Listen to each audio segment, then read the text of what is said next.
Hello, this is the other part of the probability lesson assignment. This one covers experimental probability.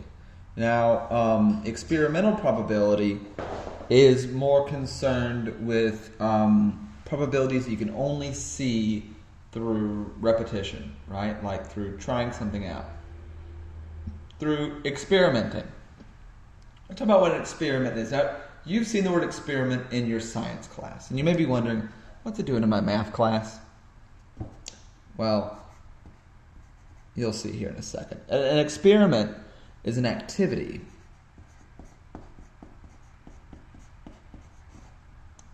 involving chance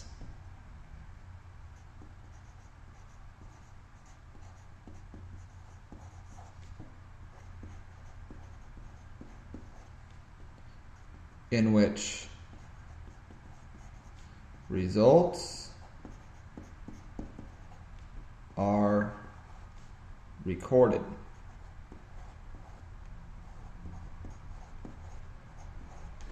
Right? An activity involving chance in which results are recorded. So, for example, let's say you've got a store and you want to know on which days of the week do I hit my sales goal, right? So there's a chance you'll hit your sales goal, there's a chance you won't, but you're likely going to make a record of it. So you'll know if you'll hit your goal in the future or not, or how likely it is to happen. That can help a business make very good decisions. For a trial, it's not like a court case. Instead, a trial is each observation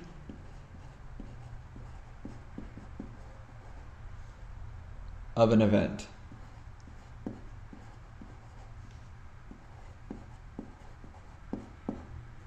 Now, when you're doing an experiment, any good experiment is repeated multiple times. And, as you do a trial, each repetition, and each time you repeat your experiment and see what the result is, that's a trial, right? So you may try to see, you might go multiple weeks and see if you hit your sales goal, of selling, maybe $1,000 worth of stuff at your store, right? And so each day that you record your sales numbers, that's a trial. And if you're looking at it in terms of weekly sales, that can also be a trial. A trial is any time that you make a record of the outcome of an experiment. Now, an outcome is simply the result of a trial.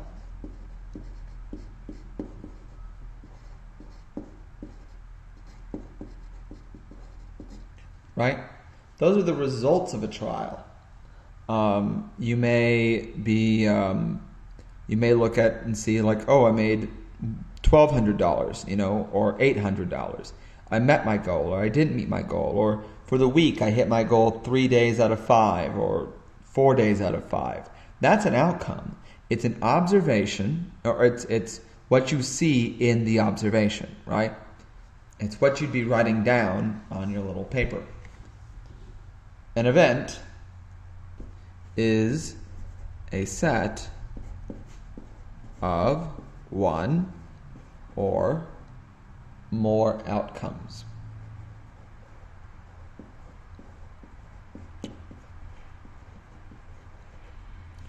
So you might, that might be, oh, we hit my sales goal today, or I hit my sales goal 3 out of 5 days, right? It's a set of your outcomes.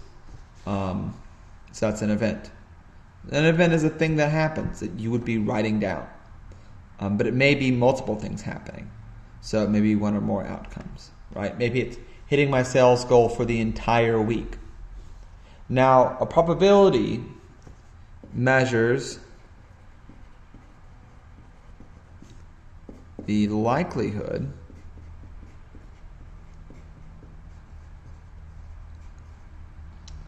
that the event will occur.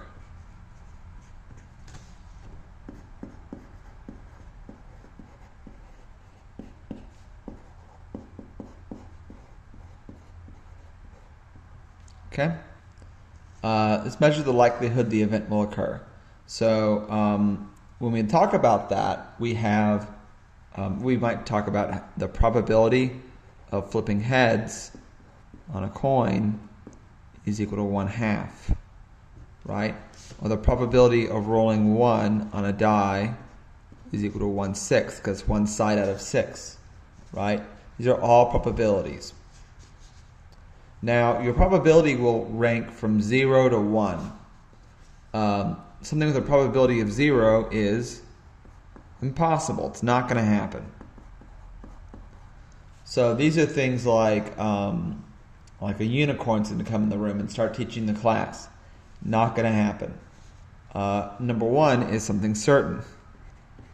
Like that there won't be a unicorn. You know that's true. Or that there will be noon today, that you will have 12 o'clock in the middle of the day. That definitely will happen. It always happens. In the middle, you have things like a coin flip, where either event is equally likely. You either get heads or tails, and you can't even be sure whether one is more likely or not. So, in here on this side, we have events that are not likely to happen. Maybe like winning the lottery, or an event that is likely to happen. Like going to school on a Monday or a Tuesday of any regular week. So those are likely.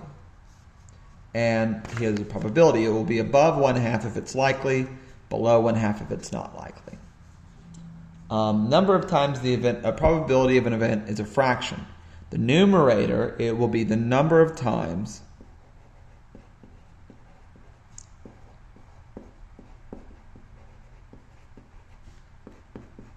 the event occurs.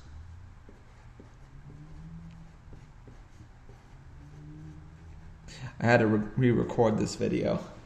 I recorded it in the classroom, but then I left my computer in the classroom, forgetting that, hey, my video's on there, and I need it to upload tonight. So I'm reshooting it. The number of times the event occurs divided by the total number of equally likely possible outcomes, right? And that's by sample space. So your sample space, considered on the die,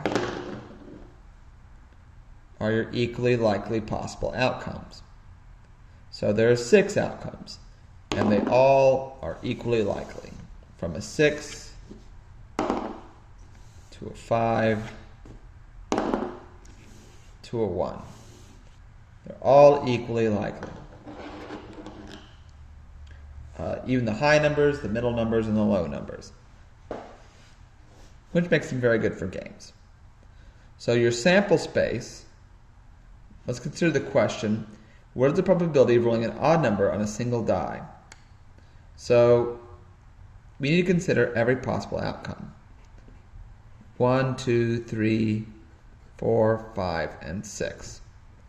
That's every possible outcome on a regular die, right? So there are 6 outcomes. The ways to roll an odd number are 1, 3, and 5. Those are the 3 odd numbers you'll find on a die. 1, 3, and 5. So there's 3 outcomes there. Those are the only odd numbers on a die, or at least a regular die. Some may have others. So the probability of an odd number, getting an odd number, is 3 out of 6. Now, I'll admit, this is not experimental probability. What we're seeing here is theoretical probability. I have to say it. Let's say I give you a funny die like this guy. It sounded like it broke, but it didn't. It just fell. It just hit something metal on the way down. So, to find out if this funny shaped die is fair or not, you might roll it multiple times and take note of the results. You might want to roll it a lot, right? So, you roll it We got a 5, we got a 9, we got an 8, we got a 4, oh, another 4, a 1, another 8, another 6. We'd be doing a lot of rolls. And you'd be writing them down. You'd be writing them down to see if the die favors one side over another. And you have to roll it a lot, honestly, because there's 12 outcomes. And you need a lot of repeat rolls to see if it favors one side or another. Right? So you'd be doing that, and you'd look at your results, and you'd find out if, I honestly would be rolling it probably hundreds of times, probably about 200 times, and recording the results, and seeing if they're all coming up equally the same. And that would be experimental probability, because you're checking for an uncertain thing by doing an experiment, recording the results, and looking at the results to see if it's fair. Now, let's answer a few of these questions. What is the probability of picking a blue marble from a jar with 10 orange and 10 blue marbles? So, when we do probability, you have to consider every possible outcome. And there are, how many marbles? There are 20 possible marbles you could draw. The 10 orange and the 10 blue, right? There's 20 possible outcomes, and of them, we only want the blue marbles, of which there are 10. So there's 10 things we want out of 20 things that we could pull out, which will equal 1 times 10, for 2 times 10, they will cancel, and we're left with 1/2, which is my answer. Next. What is the probability of rolling a number greater than 4 on a dice cube? So we consider that a cube has 6 sides, and only 2 of them are bigger than 4, 5 and 6. So we'd have 2 out of 6 outcomes that are greater than 4. And we can simplify that to 1/3. And so that's my answer. 1/3. Number 3. A jar contains 8 ping pong balls. So they're numbered 1, 2, 3, 4, 5, 6, 7, 8. They are marked with the numbers 1 through 8. You pick a ball at random. What is the probability of not picking the ball marked with the number 4? It's important to understand the word not. Not picking the ball marked with the number 4, of which there is 1. So we want any of the others. And how many of those other balls are there? Well, there's 7 out of 8. So 7 out of 8 options we want. And that is my answer. It's as simple as that. A lot of these are really theoretical probability. You'll see more of that in the other video I'm uploading tonight. I actually already did, so you'll be able to see it on the channel. I'll be putting out a few other videos tonight about the PBL assignment, and also on Friday I'll be putting up the assignment from this week about experimental probability and simple and compound events. So look forward to that. But this concludes this assignment. Enjoy and have a good day.